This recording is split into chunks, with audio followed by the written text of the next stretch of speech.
নমস্কার বন্ধুরা, 7 দফায় রাজ্যে শুরু হতে চলেছে 2024 সালের লোকসভা ভোট, যেখানে পশ্চিমবঙ্গের লোকসভা সিটের সংখ্যা রয়েছে 42টি। এই 42টি আসনে কে কোথায় এগিয়ে রয়েছে, কোথায় কে জিততে চলেছে, এই নিয়ে জনগণের মধ্যে তৈরি হয়েছে বিরাট কৌতূহল।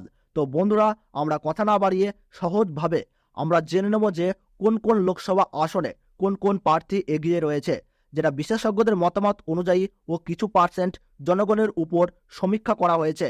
তার ভিত্তিতেই আপনাদেরকে জানিয়ে দেব যে কোন কোন জায়গায় কোন কোন প্রার্থী জেতার সম্ভাবনা রয়েছে, অর্থাৎ কোন কোন লোকসভা আসনে তৃণমূল কংগ্রেস জিততে চলেছে এবং কোন কোন আসনে বিজেপি ও কংগ্রেস সিপিএম এর মতো প্রার্থীরা জিততে চলেছে।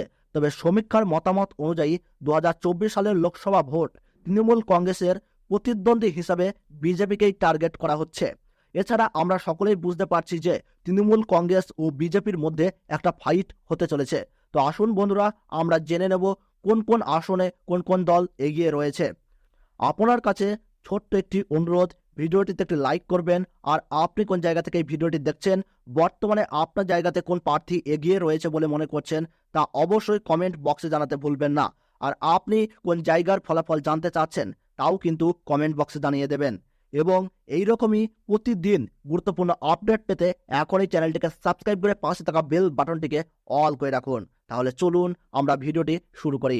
এ রাজ্যের 42টা লোকসভা আসনের সমীক্ষার ফলাফল। তবে সমীক্ষা থেকে জয় পরাজয়ের একটা আন্দাজ মাত্র মিলতে পারে, কারণ গণতন্ত্রে জনগণই শেষ কথা বলেন। আর এক সপ্তাহ বাকি লোকসভা নির্বাচনের ভোট গ্রহণে। সেই আবহে ভোটারের সমীক্ষা সামনে এলো, যাতে জয়ী হওয়া দৌড়ে কোন দল এগিয়ে রয়েছে কোন দল পিছিয়ে রয়েছে তার আভাস পাওয়া যায়। তমলুক, দমদম, হাওড়া, মথুরাপুর এবং মেদিনীপুর কেন্দ্রে কোন কোন দলের প্রার্থী জয়ী হওয়ার দৌড়ে এগিয়ে রয়েছেন সমীক্ষায়, তা দেখে নেওয়া যাক। তমলুকে তৃণমূলের প্রার্থী দেবাংশু ভট্টাচার্য, বিজেপির প্রার্থী রয়েছে কলকাতা হাইকোর্টের প্রাক্তন বিচারপতি অভিজিৎ গঙ্গোপাধ্যায়, সিপিএম এর প্রার্থী সায়ন বন্দ্যোপাধ্যায়। ভোটার সমীক্ষা বলছে তমলুকে বিজেপি প্রার্থী অভিজিৎ গঙ্গোপাধ্যায় সম্ভাব্য জয়ী হতে চলেছে। আগামী 25শে মে ষষ্ঠ দফায় এই ভোট গ্রহণ তমলুকে রয়েছে। দমদমেও জমজমাট ত্রিমুখী লড়াই এবার, সেখানে সপ্তম দফায় 1 জুন ভোট গ্রহণ। দমদমে তৃণমূলের প্রার্থী সৌগত রায়, বিজেপি ভদ্রশীল দত্ত এবং সিপিএম প্রার্থী সুজন চক্রবর্তী। সমীক্ষা বলছে দমদমে সম্ভাব্য জয়ী সৌগত, তবে 1% সুইং হলেই ফলাফল পাল্টে যেতে পারে। হাওড়ায় তৃণমূলের প্রার্থী পোষণ বন্দ্যোপাধ্যায়, বিজেপির প্রার্থী সেখানে রয়েছে রথীন চক্রবর্তী এবং সিপিএম এর প্রার্থী সব্যসাচী চট্টোপাধ্যায়।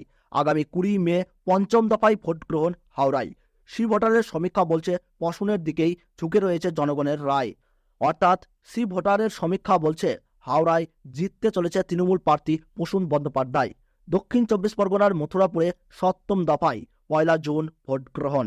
তৃণমূলের প্রার্থী বাপি হালদার, বিজেপির প্রার্থী অশোক পুরকায়স্থ, সিপিএম এর শরৎচন্দ্র হালদার, আইএসএফ প্রার্থী অজয় কুমার দাস।